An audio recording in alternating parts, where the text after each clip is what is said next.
नमस्कार, प्रभात साक्षी के जम्मू कश्मीर स्पेशल में आपका स्वागत है। मैं हूं आपके साथ अंकित सिंह। श्रीनगर में एसिड पीड़िता सर्वाइवर के बारे में एक कार्यक्रम आयोजित किया गया और बताया गया कि कैसे उन्नत चिकित्सा देखभाल ने एसिड अटैक सर्वाइवर के जीवन और गरिमा को बहाल किया है। उत्तरजीवी श्रीनगर की एक युवा महिला जिस पर जनवरी 2013 में एसिड से हमला किया गया था ने लचीलेपन और पुनर्प्राप्ति की अपनी प्रेरणादायक और दिल दहलाने देने वाली 12 साल की यात्रा को साझा किया। उन सभी के लिए आशा का एक संदेश पेश किया जिन्होंने इस तरह की त्रासदियों का सामना किया है। कार्यक्रम में एसिड हमले से बचे लोगों के बारे में जागरूकता बढ़ाने, उनके द्वारा सहे जाने वाले मनोवैज्ञानिक और शारीरिक घावों और उसके जीवन के पुनर्निर्माण में मदद करने के लिए विशेष देखभाल की आवश्यकता पर जोर दिया गया। कार्यक्रम के दौरान इंद्रप्रस्थ अपोलो अस्पताल के डॉक्टर ने प्लास्टिक और पुनर्निर्माण सर्जरी में प्रगति पर चर्चा की, जो जीवित बचे लोगों को अपना आत्मविश्वास हासिल करने और पूर्ण जीवन जीने में सक्षम बनाती है।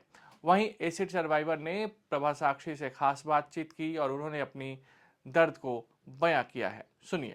मैं उन लोगों से यही कहना चाहती हूँ, अपनी होप जो है वो जिंदा रखें।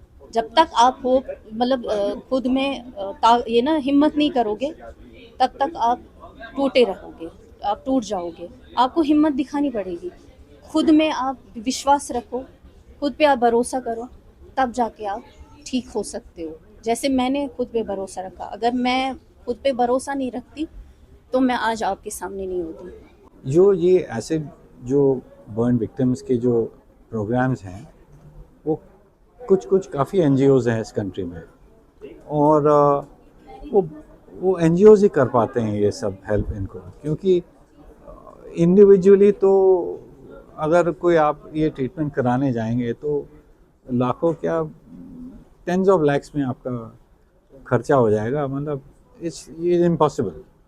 तो ये जो प्रोग्राम्स है, there should be more awareness, there should be more people involve, there should be more contributions, and it will only come from people like you in the media who highlight this. Otherwise it is not possible. ये बात सही है कि यहाँ पे थोड़ी plastic surgery कई किस्म की होती है। एक होती है अपने आप को ब्यूटीफाई करने के लिए, आप ठीक हैं बिल्कुल, लेकिन आप चाहते हो कि उससे बेहतर बने, कोई आपका जो तस्वुर है, आप जिसको आप रीच करना चाहते हो उसके लिए, वो कॉस्मेटिक सर्जरी है जो प्लास्टिक सर्जरी में ही आती है। लेकिन जो रिकन्स्ट्रक्टिव सर्जरी है, मतलब अगर किसी को बर्न्स हुए हैं या एक्सीडेंट हुआ है, जिसका चेहरा बिगड़ गया है, उसको वापस मोर और लेस वैसा बनाने के जैसे भगवान ने बनाया था, उसको रिकन्स्ट्रक्टिव सर्जरी कहते हैं, जो बड़ा एक मुश्किल काम होता है, चैलेंजिंग पार्ट है प्लास्टिक सर्जरी का। हर जगह इसकी जो एप्रिसिएशन, अवेयरनेस लोगों में कम है, लेकिन कश्मीर में भी वैसे ही कम। इन प्रोग्रामों के द्वारा, ऐसी इवेंट्स के द्वारा हम लोगों तक ये बात पहुंचाना चाहते हैं कि कई चीज़ें पॉसिबल हैं। आजकल ऐसी तकनीकें आ गई हैं लेज़र से या बाकी चीज़ों से, जिससे कि जितनी भी डिस्फिगरमेंट हो उसको कई हद तक, काफ़ी हद तक ऑलमोस्ट नियर नॉर्मल बनाया जा सकता है इन प्रोसीजरों के द्वारा। और कोशिश इंसान को करनी चाहिए, और डॉक्टरों, अपने यहाँ पे बहुत अच्छे प्लास्टिक सर्जन हैं आपके, उनके पास चले जाएं, वो आपको जानकारी भी देंगे, और जो चीज़ वो कर सकते हैं वो करेंगे ज़रूर। कीमती है तो इंश्योरेंस की होना चाहिए। मैं वक्तन ये बात दोहराता रहता हूँ कि अच्छी ट्रीटमेंट के लिए, चाहे वो कोई भी ट्रीटमेंट हो, प्लास्टिक सर्जरी की बात कर रहे हैं, अच्छी प्लास्टिक सर्जरी के लिए, अच्छी कॉस्मेटिक सर्जरी के लिए पैसा चाहिए।